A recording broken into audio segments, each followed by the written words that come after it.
David, I'm so glad that you're in my vlog tonight. We know each other from Lego Serious Play. You are a trainer in Lego Serious Play as well as I am. But you're also a teacher at universities. I was talking with you the other day, and it's amazing how much you know and how much depth you give into Lego Serious Play. So that's why I really want you in our vlog to let our people know a little bit about that as well. And you do amazing stuff. So we're going to talk about the beach, and I know you have a build for that. And I'm really curious to that story as well. But for now, before we start and we dive into all the important and super interesting parts of Lego, David, where are you from? Who are you? And what made you play with Lego? Can you tell a little bit about yourself? Well, thank you very much for this warm welcome, Martin. And it's a real pleasure and delight and honor to be joining you and your audience or your tribe on this podcast. Yes, I'm David Newman. I'm originally from Aotearoa, New Zealand, so down sort of getting towards the South Pole area, sort of. It's a long way from anywhere. It's 3 hours to fly to Australia, so it's really quite an isolated place. But I am currently based and living in Vancouver, but I'm not here all the time. As you know, we last talked, I was in Vietnam, and I have been doing quite a bit of work there, and I'm in and out of Vietnam quite a bit. I am, who am I? I label myself, so on my business card it says I'm a creativity alchemist. And I use that out of creativity. Yeah, the creativity alchemist. I've got this, although I've got a new card coming that's sort of, there I have creativity alchemist, educator, facilitator, thought partner. And I don't actually say Lego Serious Play specifically on there because that's just one tool that I use. I have other things like, this sitting on my desk. This is another of the tools I use. I was using this earlier this week with engineers at an engineering conference. But a lot of what my focus and my drive, my passion, what really drives me is creativity and creative intelligence. And this goes back to when I was very young, where I've done many kinds of creative things. And I should say this at the outset here, creativity as a word covers a huge number of things in the English language. And a lot of people say, I'm not creative, but that's because they're only thinking of a particular area of creativity. But we're all creative. And so a lot of my initial creativity was really blossomed, was things like theatre, music. I played the clarinet for many years. I wrote and directed plays and theatre. I made my first film when I was 12 years old. I was in a professional theatre in New Zealand. I've appeared on television. There's all kinds of things like that. So, but that's only one kind of creativity. That's expressive creativity. Yeah. And that has really evolved. And this was coming out in my teaching. And this was going back about 12 years ago, well, probably at least 12 years ago now. And I was watching the student project. It was a presentation, and it was really creative. But it was also addressing a problem. And I was going, creativity is a lot more than just performance. It's also about solving problems. Yeah. And so there's this whole other area of creativity at the inventive side, problem-solving side. And we're all solving problems every day, so we're all creative.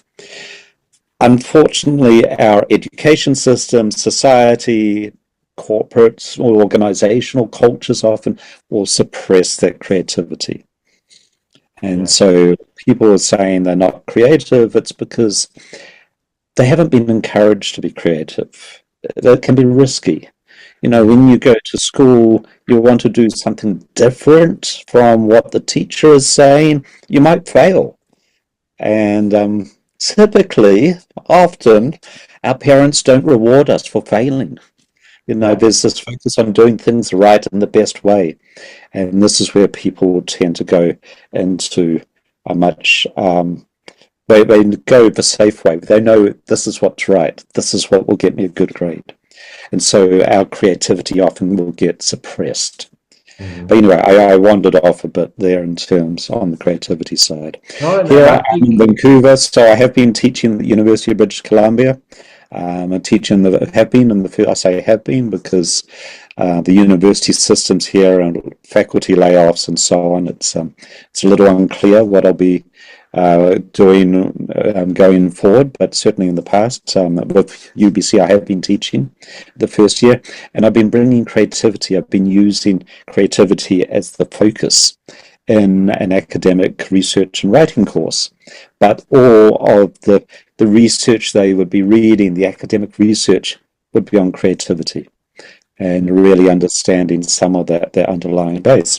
And that's included Lego Series Play. I've been using the Lego Series Play as part of the teaching.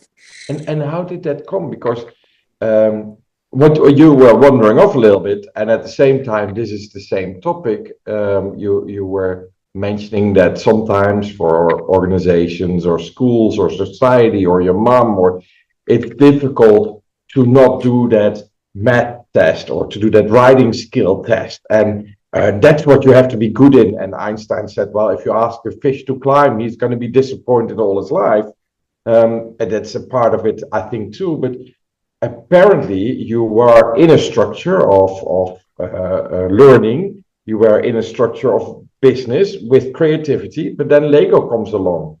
How did that go? How was your beginning of Lego Serious Play? Because at once they go from toys and being plastic for kids into something apparently magnificent, because I know you are very enthusiastic about it. Yeah, I mean, it's how did that really arise? Well, let me just step back maybe a little bit before the Lego, and because I've been using creativity in business. I was living in Hong Kong for a number of years, and I was in investment banking and stockbroking, and I was able to be very creative in that area. And it was really a case of what can I bring in, ideas from outside that can be combined to create really something that's better, and something that people will connect with and relate to. And then I left Hong Kong. I went to work on a doctorate here in Vancouver, Simon Fraser University. And it was, I'd been working on it for a few years at that point, and I'm always interested, what else can I bring into the teaching? How can I make the teaching more engaging? Mm-hmm. And I read a story, and I'm not sure whether it was a Wall Street Journal or New York Times, or, it was probably the New York Times, but it could have been anything like that.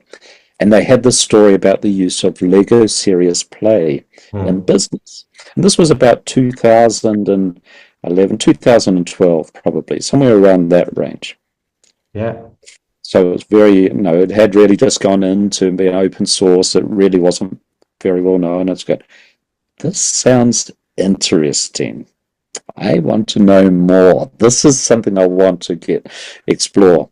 So, 2012. So this is what, 13 years ago. I found there was training that was happening, and it was actually up in Whistler, and so this is serious work, strategic play. Okay, yeah. They were doing training there. I want to be doing that. Problem was, I was a grad student. I didn't make a lot of money, and there's trainings were during the week, and I would often I was teaching. Yeah. And I found that every time they were advertising a course, it was also when I was teaching. And so I wasn't able to actually go and get the training, even if I'd figured out, okay, the money side of it, which, potentially I could have, and at some points. Then COVID came along. Now, I'd graduated, I was teaching by this point. I was out at UBC and teaching. Again, this whole issue of, but the training is when I'm teaching. I can't, this is... Yeah. COVID. And a friend of mine down in California, in fact, I'm doing some training with him at the moment, Paul Sambar, and he trains coaches and hands-on coaching. And Paul said, take a look at what Denise Meyerson is doing in Australia. She has this online course that's just been launched. And I took a look, and this was the beginnings of that. Oh, now I can get the training. And so that was the first. I did the training online during COVID because things were a lot more flexible at that point. And that this really enabled me to sort of really feel, okay, this is how I use it. Now, I had been, before that, there was a book that had come out, serious work. I think Sean Blair, had, so I had this stuff. There was another book, Building a Better Business. So I've got all my Lego books sitting there, so I had these books, and I've been reading and go, okay, this is how the process works. But I got the training, and so I started to use it. And sort of coming right out of COVID, and back classes starting to go back, and I started to use this in the classroom with the students. And so I think what I saw, what I experienced, it's not at all unusual. Students come in, oh, we can play with Lego. Yeah. Play with Lego. And so they immediately said, oh, here's a toy. This is just a toy. You've got some, why are we doing this in a class? That skepticism as I took them through that process and they started to apply this and it was, I was using this around development of thesis arguments. It was a writing class and conceptualizing how they were going to, what was it they were arguing? And they, and the students were going to say, oh, now I get to say, I understand why you bring this in. This was actually quite good. It helped in the thinking process. Yeah. And that is very much what Lego Serious Play is. It's a form of three-dimensional thinking. And then, excuse me a moment.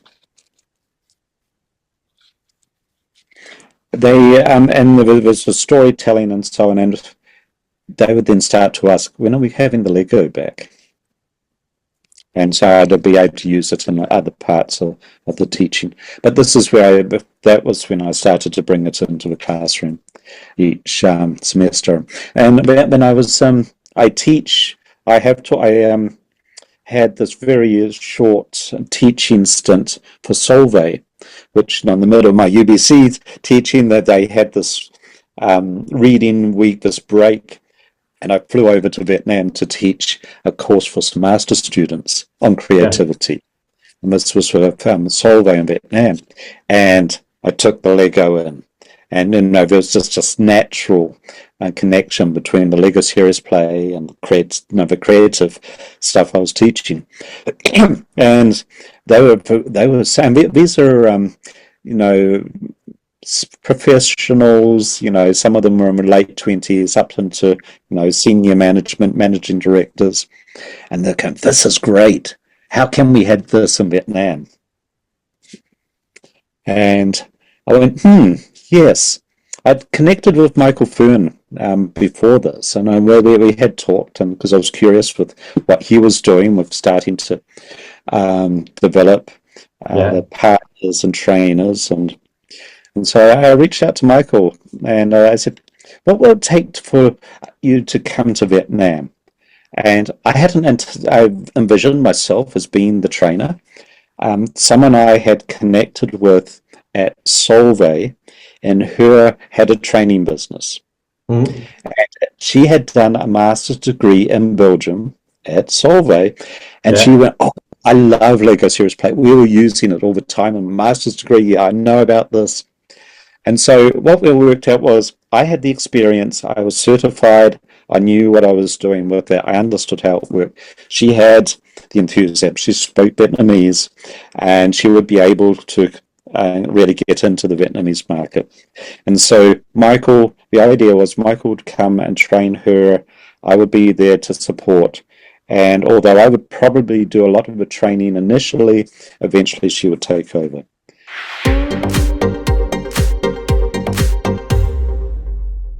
It's amazing to see for all the people how fastly it spreads out throughout the whole world.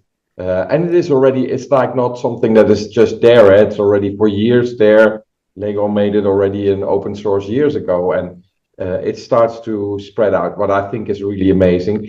And I like that part where you said in the beginning, I tried to summarize again a little bit as well. You said, it was already a long time on my list, and I all the time pushed it forward and forward. And I remember in the last call, you said, I should have gone faster because it is really valuable for me. Hey, and if you are a trainer, you teach at university level, you teach people there, and you use this as a tool in all the things that you do as well.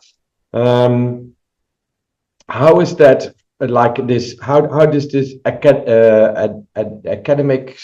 journey of yours from tutorial and media students that you did going all the way into this? How does the student relate to this? What is different in all your experience when you do that Lego series play? What is the flame that goes on? Well, I think it's also a part of my journey as an educator, where when I was, if I go back 10 years ago, I know I had classes of 300. Okay. And what are you doing? You're lecturing. You're the sage on the stage. You're the expert, and they are just receiving the knowledge. Yeah. And I know standing in front of 300 people. No, I wasn't very experienced as a lecturer at that point, and I had all of my notes and so on. But I went, I really want to do this better, because I knew I was engaging a few people. When you have an audience, that there are people who you are engaged, and you have a connection, and there are others that you aren't. Yeah. And so for me, as an educator, I always want to go, I want to change. I don't want to be that sage on the stage, that lecturer. I want to be able to bring in the tools and the pedagogy and the things that will engage the students, so it becomes much more student-centered rather than teacher-centered. And so I was teaching a media history course. And one of the things I'd heard of was this pedagogy out of the US, Barnard College, Boston, Barnard, I think it was, reacting to the past. But it was basically role-playing, taking historical events, and all of the students take on the characters, and they do the research into the character, and they recreate the event. Yeah. And so I used this in my history class, media history class, which in itself was, it was really quite engaging. I've done a bit of applied improv. I've brought that into the class and used improv games. But it was always, what else? And so I was shifting from being that sage on the stage, the lecturer at the front, to a facilitator. Yeah. What's the difference for you? Because I know a lot of people in my business, agile coaches, scrum masters, for example, so sometimes stay in this teaching and explaining to people what it is. And what's the difference between a coach, a teacher, and a facilitator in that point of view? Because you said... That's really good one, this. Okay, so the educator, the teacher, they are the ones that have the knowledge. Yeah. They are transmitting their knowledge to to others. Yeah. The facilitator, they don't need to have that knowledge. What they are doing is their expertise is in the process and the dynamics of that group, and the knowledge is within the group. Mm-hmm. But they set up that process. They know what the end point's going to be. They basically help to manage the process, so the group moves from where they are now to whatever those outcomes are that they're looking for. Yeah. And this could be in a meeting situation. They need to be able to come up with some ideas or make some decisions. The coach is similar to the facilitator in many ways. They aren't the ones with the knowledge. but they're really partnering with the person to acknowledge the processes within them. The coachee, the person that's been coached, is the one who's making the decision as to where they're going, where they're going to end up. And the coach is really helping them to draw that out from them. So the coach will ask the questions that the person themselves probably wouldn't ask themselves.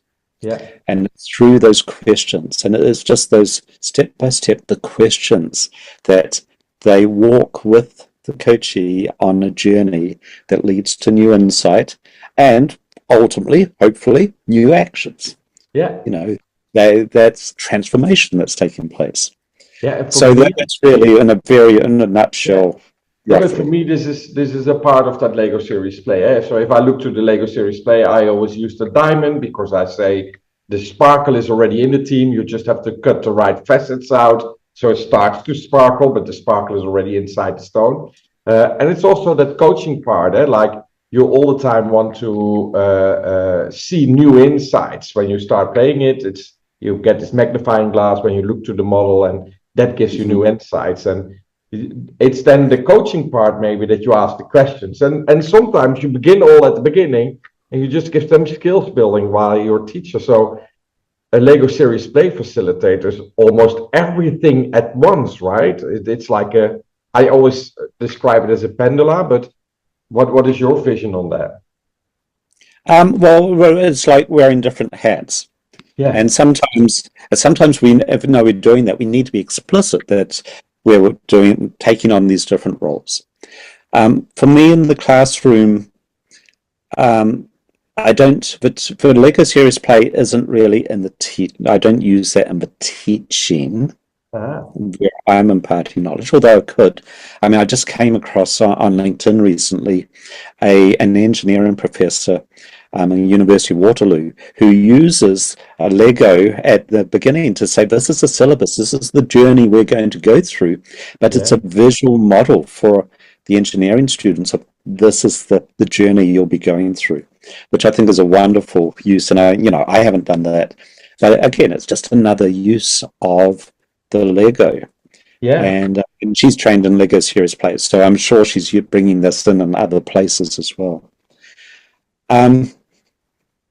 Sorry, what was where was I going? We started in how does your Lego series play help you in teaching the students, and and especially what do you see that is the added value for that student? What is the added value for this? Well, we can turn around it, but they are super clever people. Otherwise, they're not at a university. They are also probably sponging knowledge like nobody else. They all the time take in, but now it has to come much more out of themselves. So how does that work? Because as a Lego series play facilitator, I believe it comes out of them, and I'm not telling them. How's that? Well, the picture you painted of students was a very generous, optimistic one. Yes, there are some students like that, and I know UBC, it's a highly ranked university. You do see a lot more of that, but the reality, there are also a lot of students there who are there because parental expectations, because you need to have a credential to get a job. This is just getting the meal ticket, ticking the boxes. Yeah. They just need that to go out, and they're not really fully engaged. I think the meetings, anything, they're not fully engaged. Like some business people. Sorry? Like some business people in the office. Absolutely. Meetings. So, you have these meetings and 3 people are talking and the rest are busy on their emails or Facebook or whatever. What this does is it moves it into 100% engagement. They all, even if they're skeptical, they do become engaged. And if they're skeptical, that skepticism will usually disappear. And, I was looking at my end of the semester evaluations, end of the course evaluations. A number of them were talking about, love the Lego series play. this is a real great part of the class. But what it does is it really brought everyone into being engaged. Now, because of the process, if you're having a discussion, it means that everyone is having a part in that discussion. Everyone's voice gets heard because that's a part of the process. And this is something that I've come across more recently, and I think it really needs a lot more focus in education.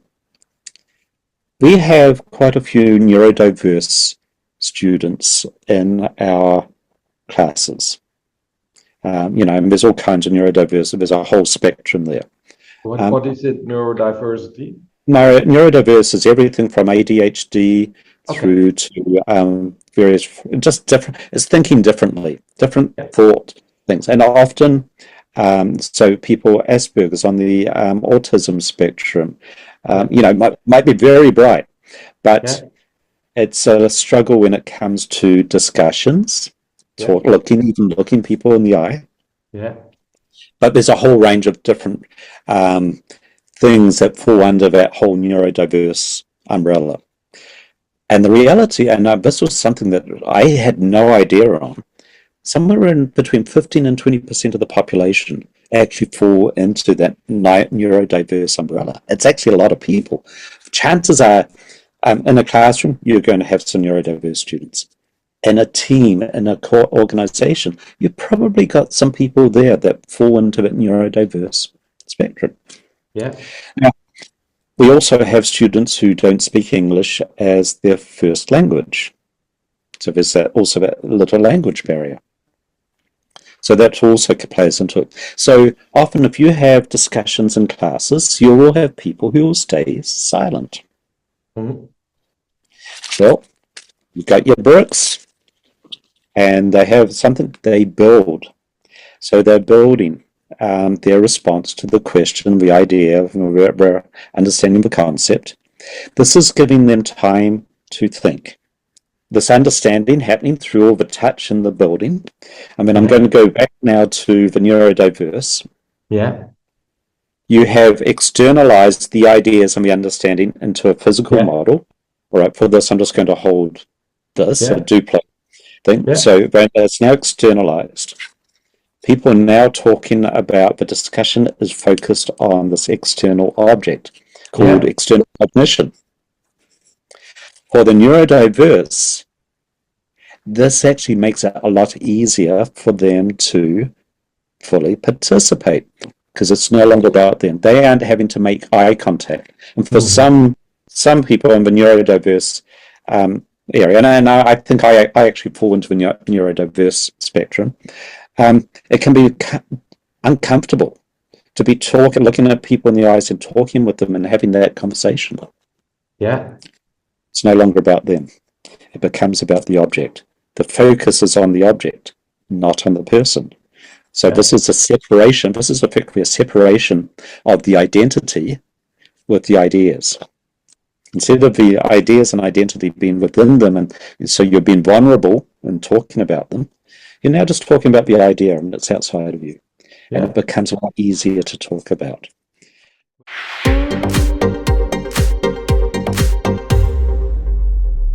So when I am very often in an organization, that person is then maybe better to explain it that there is this height difference and why this yellow brick is there, but this is the most mythical brick because it has on the side possibilities to stick on, and there's an eye that gives you new insights or whatever they explain. I think it's also super interesting that when they stick to the model and explain why the model is the model, they somehow stay more focused. And I have the feeling that in these days of time, you are mentioning before something with laptops, but we have like this difficulty to focus on a longer time because the world is so fast changing, so fast everything around them is changing. Today I was talking with a friend and we just discussed AI, and he at a certain moment he paused and said, did you know that 18 months ago we didn't have AI, not as we have now, this public way, and everybody is using it, and I'm like, yeah, so the speed is going more, and this for me is that then also maybe it's my deficit, I don't know, but is this then also that part that helps people to keep that focus on that model? Because I see in workshops Yes. that people can focus much longer than in all the other workshops. Well, it's not abstract. Yeah, You've got for those you often in workshops and discussions, classes, we're talking, but often it's you might have slides on the screen. Too often people just have words, not images. We use slides in the wrong way. But here you have an object, and so that's that focus. But notice you were moving that object around and yeah, changing it. Because changing you're seeing those ideas from a different perspective. yeah. So that's the other thing about it. Super When you powerful. have a model, you can then move around. You can take it and look at it in a different angle. And this again helps in the thinking process. Yeah. Wow. Hey, and in our talk before, and I'm looking a little bit at the time as well, you had built a model that you wanted to explain to me as well. Oh, yes. Well, you asked, no, could I build something? Yeah, I About, did. if you had these possibilities, and let me see if I can do this in a way that it becomes easy for people to see. But if necessary, I know you can edit in images before it. But let me, okay, so I just lost one part of the model. Let me grab that. Uh-oh. That's part of Lego as well, right? That sometimes This often happens if I'm doing this has happened to me on other podcasts as well, where I've got the model and then part of it collapses, and it's okay. We don't worry too much about this, but No, and it shows how quickly it's adaptable and that you maybe change it and that the story or the narrative helps to get this different view as well. I really enjoy people working with that as well because that story is still there that you want to say. Yeah, there we go. so I'm not going to hold the paper in front. So Yeah, I want to talk about. So one of the things that I have developed is this framework on creative intelligence. I talk about creative intelligence now rather than more than creativity. yeah, I think it's something that people I think can connect with better in a professional situation. Now, creativity sounds like art and those are yeah, things artists do. Creative intelligence, that sounds a little bit more important in an organizational context. So I have this framework that I have developed, and so I just want to see if I can hold yeah, it more. Okay, so this is what we're looking at, and it has 5 parts to it. So this framework is something, if you want an organization that is innovative, that is really on fire creatively, but coming up with lots of ideas and processes, and they're able to ideate.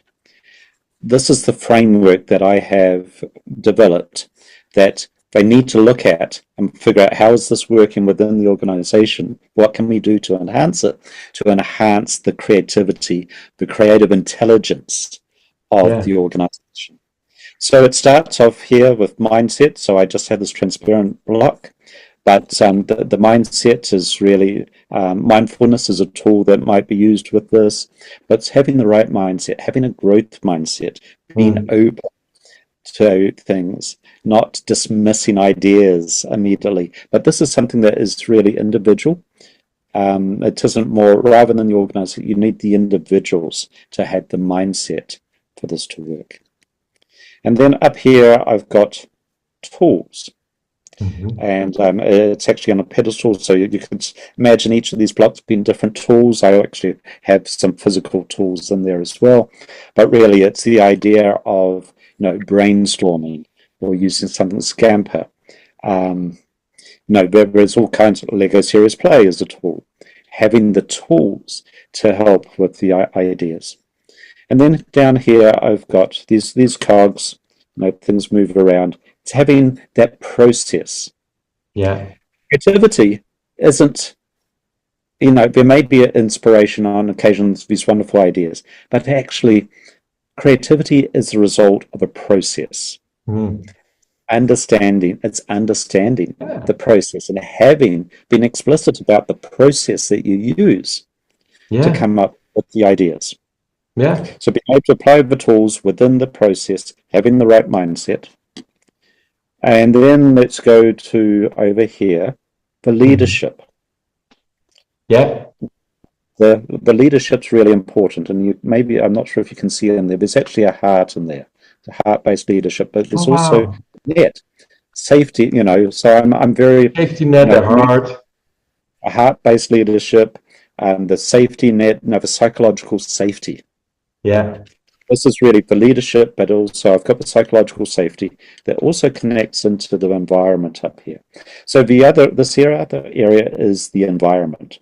So there's a physical environment, and there's research. There's a whole area of environmental psychology in terms of how the environment can affect all kinds of things. Hospitals, healing. They have found that the healing process can be sped up if you create the right environment in the hospital. Things with nature, lots of greenery, people being able to look out windows outside and seeing trees and so on. Yeah. The right sound, the right kinds of lighting, and you can speed up the healing process. Well, the same in the workplace. Exactly. You can create a more creative workplace if you had the right kind of environment. Yeah. And having sort of just lots of desks and chairs and white walls and nothing else, that's not a good environment for creativity. But you start introducing plants and pictures and other things and things that are stimulus to the brain. Yeah. You can also improve the creativity. And then there's the cultural environment. What is the culture of the company? That corporate culture. So there's a psychological safety in there, the physical and the cultural environment. And so this is the model I have for creative intelligence, and just the different ways that you can. If you can get all of this right, you'll have an organization that is really humming in terms of ideas and creativity, and you'll see that. Wow. So that's just something I put together for it. But it's being able to explain that, being able to show those different things. Oh, what I didn't mention in the center. You see, I've got the orange here. Orange is representative of creativity and ideas. You've got all these ideas. Sprouting so I out. think it's a spiky grass for ideas. Yeah. And so that's a representation of the creativity as a result of all of this. I need a picture of this, David, because I need to show this to the company. They hire me at this moment to tell them what we need to change in the company. It's they have processes, but they don't have that process for creativity like you read here, and it's awesome. It's amazing. I actually have it isn't really a survey, but it's a whole series of questions for organizations that I can send you as well. There's no questionnaire, but it's something for them to discuss and look at. And again, it guides them through this process. This framework, and helps them identify, okay, no, we're weak in this area. And so it just helps them to identify, it's a diagnostic instrument to help them identify maybe areas that they need to work on to improve the creativity, to help empower their innovation. Yeah. So ultimately, you don't have, you might have incremental innovation, but you don't have the radical innovation without creativity. Yeah. And I think comes in. I think for every part you will need a figure that helps. That's why I put this thing on top that helps to do the push and the work on it. It's not you need a mindset. It is work, a mindset, like meditation. You have to do it every time again and again, and then it will start to blossom. It's like for me going to the gym. The first time I go to the gym, I don't look like 27 anymore. I need to go a couple of times before you will see results. And that's also always very depressing for me. Thank you so much for having all this time, telling us all this, giving us a little insight inside the academia world and how Lego Series Play is used there. Thank you so much, David. This was awesome. I'm sure our listeners learned a lot. So one last question, because otherwise we cannot go to sleep. Give us one advice that we need to have for our Scrum Masters, our Agile coaches, what we need to know, otherwise we cannot sleep tonight. One last. Well, there's something I always say to students, and I think it probably applies there as well. Stay curious. Always be curious. Always be asking, just curious and wondering and asking those questions, because curiosity, I think that's something that AI doesn't really have. I think you nailed it, and I think that transparent brick of mindset. I think the curiosity mindset. It's a state of being. It's a wonderful gift for everybody to stay in. And it's not judgmental. No. You know, this is one of those things. You're curious. You ask questions, and that's also facilitators use it, coaches use it, and I have my students. I basically have students. If you have something, ask questions. If you think if you're doing a peer review, ask questions rather than say, I think this is wrong. Ask questions, because it's something that people will accept. It connects a lot better. So it's for everyone, stay curious. David, thank you so much.